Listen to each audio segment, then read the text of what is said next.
3, 2, 1.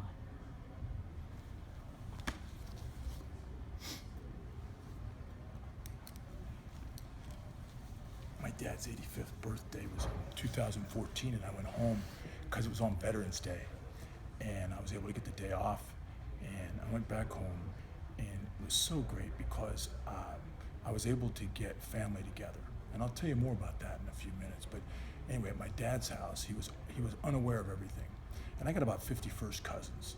So I called one of them up, and he lives on a big farm out in the country, and I was taking my dad there, but I sent my daughter ahead because we had little programs printed up so that people could sing my dad's songs. And I sent my little granddaughter with a box of 64 crayons. And she grabbed some paper, big old butcher block paper, because they were gonna make a sign for Grandpa Bob. So anyway, I was taking my dad out there, and my cousin lives in the middle of this big cornfield, but it's November.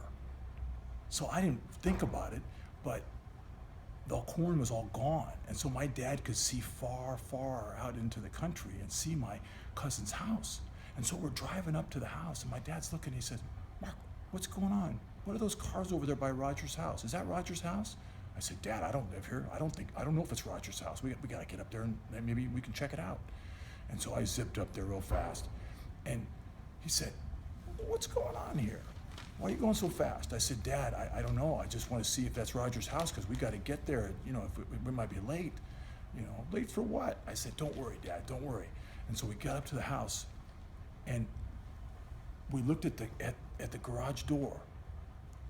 And Dad said, "Mark, what's going on? You know I don't like crowds." I said, "Dad, look at the door." And the sign on the door said, "Welcome home, Bob." You see, my dad was a Korean War vet, and they didn't get a welcome home. Now, my dad never cried. This is the guy that didn't cry at his kids' births. He didn't cry at his parents' deaths. He didn't cry at my little brother's death. He never cried. There was dead silence. And I said, "Welcome home, Dad. Welcome home." And we cried for 10 minutes. First time he cried, God knows how long.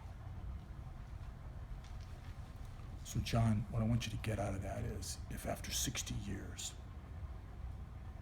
my dad's welcome home meant something to him, can you imagine what it must be like for those kids coming back from the zone right now? It's important. Every GI deserves a welcome home.